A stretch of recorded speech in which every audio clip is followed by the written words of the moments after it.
नमस्कार दोस्तों, स्वागत है आपका अपने चैनल पर। आज की बड़ी खबर के साथ आपके सामने मौजूद है, जहां पर आपको बताएंगे कि भारतीय मीडिया जहां पर भाजपा और आरएसएस के सामने पूरी तरह से नतमस्तक है, वहीं पर दूसरी ओर अमेरिकी न्यूज एजेंसी की ओर से एक बड़ा खुलासा किया गया है, जिसके बाद भारतीय जनता पार्टी पर बेहद गंभीर आरोप लगते हुए दिखाई दे रहे हैं। इसी के साथ आपको बताएंगे कि भारतीय जनता पार्टी के प्रवक्ता संबित पात्रा के खिलाफ राजस्थान के अंदर 39 से ज्यादा एफआईआर दर्ज कराई गई है। एक और बड़ी खबर में बताएंगे कि बिहार के चुनाव के ऐलान से पहले बिहार में नीतीश कुमार की सरकार में बगावत, मंत्री पद से उन्होंने अपने नेता को हटाया है। और दोस्तों, इसी के साथ जानेंगे कि पश्चिम बंगाल के राज्यपाल ने सिलसिलेवार तरीके से बेहद ही गंभीर आरोप ममता बनर्जी पर लगाया है और जासूसी की बात कही है। और इसी के साथ में राज्य मंत्री मध्य प्रदेश के लोगों के बीच में घिर गए हैं। एक एक करके चलेंगे सभी बड़ी खबरों पर, सारी अपडेट आप तक पहुंचाएंगे दोस्तों। लेकिन उससे पहले अगर आप भी भारतीय जनता पार्टी का विरोध करते हैं तो इस वीडियो को लाइक करिए, लाल बटन दबाइए, चैनल को सब्सक्राइब करिए, घंटी को दबाइए, कमेंट बॉक्स में जय हिंद जरूर लिखिए। दरअसल दोस्तों, पहली और बड़ी जानकारी सामने आ रही है, जहां पर कांग्रेस पार्टी ने फेसबुक और व्हाट्सएप कंपनियों के द्वारा भारतीय जनता पार्टी और आरएसएस के एजेंडे को बढ़ाने वाली खुलासे पर अपनी प्रतिक्रिया देते हुए जबरदस्त हमला किया है। दरअसल दोस्तों, अमेरिकी अखबार वॉल स्ट्रीट जर्नल की रिपोर्ट में यह खुलासा हुआ है कि भारत के अंदर फेसबुक और व्हाट्सएप भारतीय जनता पार्टी और आरएसएस के द्वारा नियंत्रण की जाती है, यानी सीधे तौर पर इन दोनों संगठनों का समर्थन फेसबुक और व्हाट्सएप दे रहे हैं। और ऐसे में दोस्तों, सोशल मीडिया को लेकर यह बड़ा खुलासा होता हुआ दिखाई दे रहा है, जहां पर प्राइवेट कंपनी अपने आप को राजनीति से अलग बताती है, लेकिन अमेरिकी एजेंसी की ओर से यह बहुत बड़ा खुलासा किया गया है, जिसको लेकर राहुल गांधी ने निशाना साधते हुए कहा कि यह चौंकाने वाली खबर है। भारत के लोगों के स्वतंत्र सोच के खिलाफ यह खबर सामने आ रही है। और इसके बाद राहुल गांधी ने पूरे मामले पर ज्वाइंट पार्लियामेंट्री कमेटी बनाकर जांच करने की मांग की है। दरअसल दोस्तों, संसदीय सदस्यों की समिति के गठन को लेकर कांग्रेस पार्टी के नेता शशि थरूर ने बड़ी मांग उठा दी है। हम आपको बता दें कि संसद के चालू होते ही इस मामले को जोर शोर से उठाया जाएगा, जहां पर ये social media platform Bharatiya Janata party के लिए काम करते हुए और बीजेपी आरएसएस के नियंत्रण में दिखाई दे रहे हैं। और एक और जानकारी सामने है, जहां पर दोस्तों बीजेपी के प्रवक्ता संबित पात्रा के खिलाफ राजस्थान में 39 जगह पर केस दर्ज कराया गया है। कांग्रेस पार्टी के प्रवक्ता राजीव त्यागी की एक टीवी डिबेट के बाद हार्ट अटैक से मौत को लेकर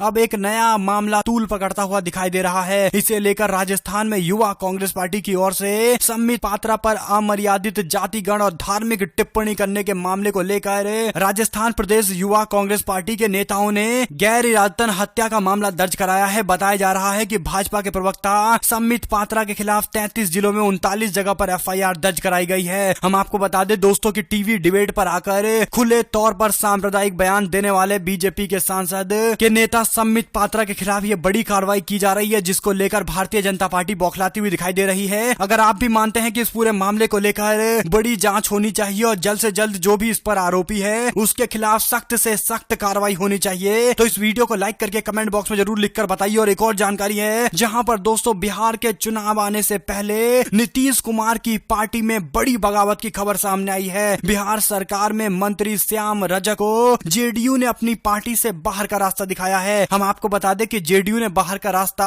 अपने मूड के हिसाब से नहीं दिखाया है। दरअसल दोस्तों, पूरी खबर ये कुछ इस प्रकार है, जहां पर बिहार सरकार के मंत्री श्याम रजक समझ चुके हैं कि बिहार के अंदर नीतीश कुमार के खिलाफ जबरदस्त आक्रोश जमीनी स्तर पर लोगों के बीच में है, जहां पर बाढ़ और कोरोना के कारण बिहार का सुशासन पूरी तरह से ध्वस्त हो चुका है। और इस पूरे मामले को लेकर नीतीश कुमार सरकार के मंत्री समझ चुके हैं कि जमीन पर जेडीयू के खिलाफ और एनडीए के खिलाफ में माहौल है, और इसीलिए दोस्तों आरजेडी में जाने की तैयारी कर रहे थे बिहार सरकार में मंत्री श्याम रजक, लेकिन उससे पहले जेडीयू ने पार्टी से बाहर निकाला है। ऐसे में सीधे तौर पर यह बड़ी खबर सामने आ रही है। और एक और जानकारी की माने तो पश्चिम बंगाल के राज्यपाल बोले, कहा मेरा सर्विलेंस किया जा रहा है, राज्य भवन के अंदर जासूसी की जा रही है। ममता बनर्जी सरकार पर इशारों में निशाना साधते हुए पश्चिम बंगाल के राज्यपाल जगदीप धनखड़ ने कहा कि किसी भी हालत में सर्विलांस बर्दाश्त नहीं किया जाएगा। जिन्होंने ऐसा किया है उनको सजा जरूर मिलेगी। दरअसल दोस्तों, ममता बनर्जी पर बेहद गंभीर आरोप लगाते हुए राज्यपाल दिखाई दे रहे हैं, और राज्यपाल पश्चिम बंगाल के एक राज्यपाल नहीं बल्कि बीजेपी के नेता के तौर पर भी कई बार काम करते हुए दिखाई देते हैं। इस तरह के आरोप उन पर लगते हैं, और ऐसे में उनके बारे में आपकी क्या प्रतिक्रिया है कमेंट बॉक्स में लिखकर जरूर बताइए। एक और जानकारी सामने आ रही है, जहां पर राज्य मंत्री गिरिराज दंडोतिया को भारी विरोध का सामना करना पड़ा है। दरअसल दोस्तों, मध्य प्रदेश के अंदर 27 सीटों पर होने वाले उपचुनाव से पहले सियासत गर्म खत्म हो गई है। जनता के बीच नेताओं का पहुंचना शुरू हो गया है। इस बीच लोगों की नाराजगी का सामना बीजेपी के राज्य मंत्री को करना पड़ा, जहां पर भारी आक्रोश का सामना बीजेपी के नेता को करना पड़ा है। कांग्रेस पार्टी ने ये वीडियो शेयर करते हुए पूरी जानकारी दी है। हम आपको बता दें कि कांग्रेस पार्टी के प्रवक्ता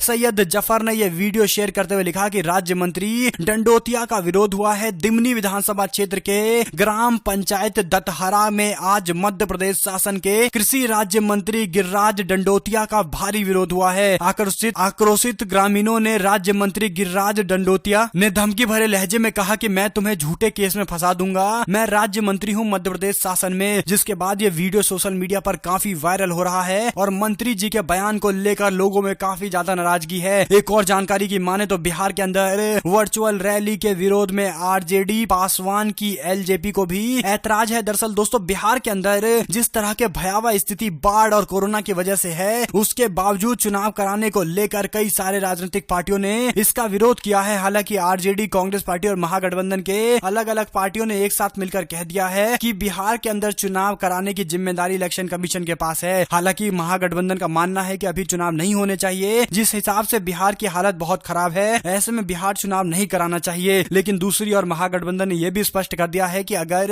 इलेक्शन कमीशन चुनाव करवाना चाहेगा तो उसके लिए वो जोर शोर से तैयार है। और ऐसे में नीतीश कुमार की शासन व्यवस्था पूरी तरह से ठप दिखाई दे रही है। नीतीश कुमार की सरकार जानी पूरी तरह से तय है। ऐसे में दोस्तों निर्वाचन आयोग ने पार्टियों से जवाब मांगा था, जिसमें कई सारी पार्टियों ने अपना जवाब दिया है, जिसमें आरजेडी, लोक जनपार्टी और सीपीएम भी शामिल है, जिन्होंने बिहार के अंदर विधानसभा चुनाव को लेकर वर्चुअल रैली का विरोध किया है। क्योंकि सभी पार्टी के पास इतने बड़े स्तर पर जितना जेडीयू और बीजेपी पर संसाधन है, उतना संसाधन नहीं है और ऐसे में जनता के पास इनकी पहुंच कम हो पाएगी और इसका फायदा इन बड़ी पार्टियों को मिल जाएगा। इसी का विरोध कराते हुए आरजेडी, लोक जनशक्ति पार्टी और सीपीएम ने इसका विरोध किया है। ऐसे में दोस्तों अगर आप भी चाहते हैं कि एक लेवल फील्ड होना चाहिए, चाहे कितनी भी अमीर पार्टी हो, कितनी भी गरीब पार्टी हो, सभी को मौका मिलना चाहिए जनता के पास पहुंचने के लिए, तो आप कमेंट बॉक्स में लिखकर जरूर बताइए। एक और जानकारी सामने आ रही है, जहां पर आरजेडी में विधायकों के निष्कासन को लेकर बड़ी अपडेट है। हम आपको बता दें कि प्रदेश के प्रधान महासचिव आलोक मेहता ने पार्टी के सिद्धांत के खिलाफ बयान और गतिविधियों में शामिल 3 विधायकों को पार्टी से बाहर का रास्ता दिखाया है। इन्होंने कहा कि लालू प्रसाद यादव के कहने के बाद ये फैसला लिया गया है। दरअसल दोस्तों जेडीयू को अब समझ आ गया है कि बिहार के अंदर उनकी सरकार दूर दूर तक वापस आती हुई दिखाई नहीं दे रही है, इसीलिए कहीं ना कहीं आरजेडी के विधायकों को अपने पास में लाने की लगातार कोशिशें कर रहे हैं। और एक और जानकारी की माने तो बिहार विधानसभा चुनाव को लेकर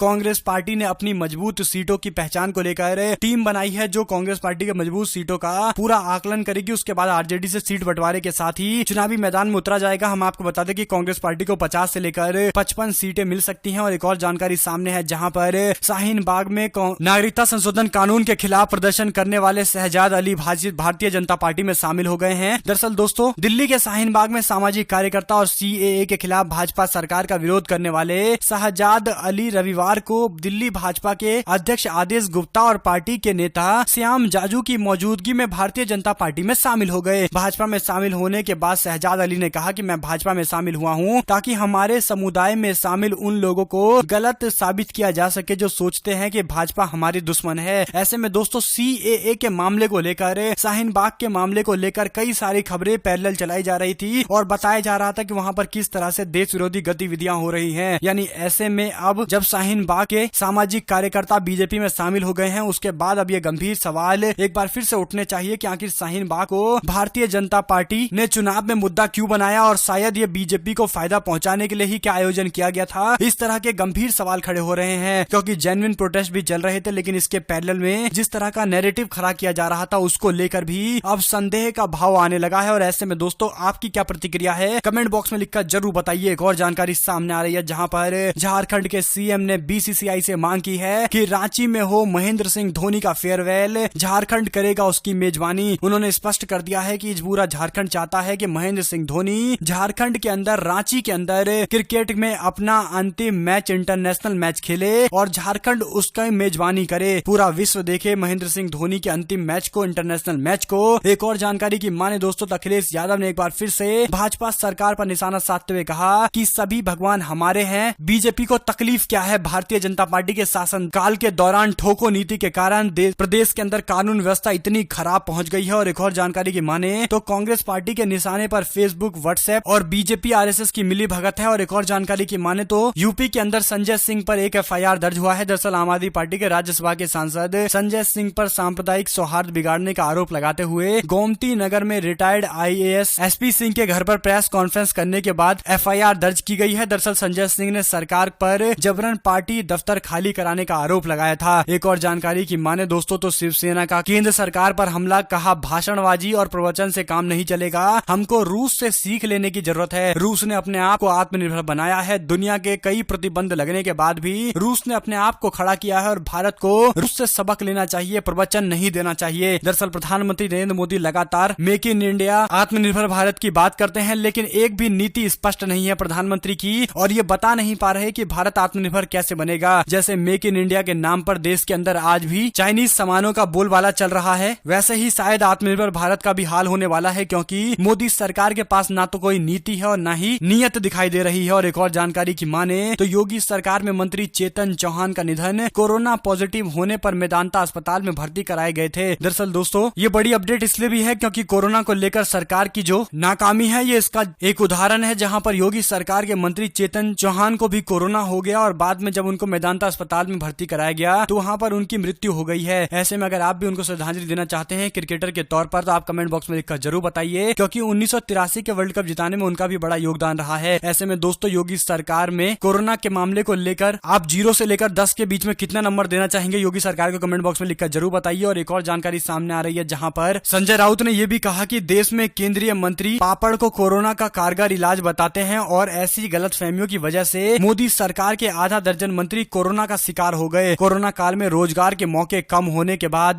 केंद्र की कोशिश पर भी उन्होंने निशाना साधा है। दरअसल दोस्तों बड़े बड़े मंत्री पापड़ बेचकर पापड़ का प्रचार करके कोरोना की दवाई बता रहे हैं और ऐसे में ये सारे मंत्री कोरोना पॉजिटिव हो गए हैं। ऐसे में जिस तरह की मानसिकता केंद्रीय मंत्रियों में दिखाई दे रही है उसके बाद तो ये लगता है कि वैज्ञानिकों को कोई औचित्य बचा नहीं है और वैक्सीन की जगह पापड़ खाकर ही कोरोना ठीक कराने के मोदी सरकार के लिए अभियान उनके मंत्री चला रहे हैं। और एक और जानकारी सामने आ रही है जहां पर समाजवादी पार्टी को लेकर शिवपाल यादव ने एक बार फिर से अपनी इच्छा जाहिर करते हुए कहा कि मैं चाहता हूं कि समाजवादी नेता एकजुट हो जाए, समाजवाद एकजुट हो जाए। दरअसल प्रगतिशील समाजवादी पार्टी के अध्यक्ष शिवपाल यादव ने एक कार्यक्रम के दौरान कहा कि वह समाजवादी पार्टी को एक बार फिर से एकजुट देखना चाहते हैं। ऐसे में दोस्तों अखिलेश यादव ने भी संकेत दे दिए हैं और जल्द ही उत्तर प्रदेश के 2022 के इलेक्शन से पहले शिवपाल यादव अखिलेश यादव के संगठन को संभालते हुए दिखाई दे सकते हैं। और एक और जानकारी की माने तो कोविड-19 सदी में एक बार आने वाला संकट जैसा है। 2020-21 में GDP में आएगी भारी गिरावट, ये कहना है उद्योगपति मंगलम बिड़ला का, जिन्होंने सरकार को चेताया है और बताया है कि उनको संवेदनशील मामले पर और गंभीरता से ध्यान देने की जरूरत है। एक और जानकारी की माने तो कांग्रेस पार्टी के नेता अजय माकन को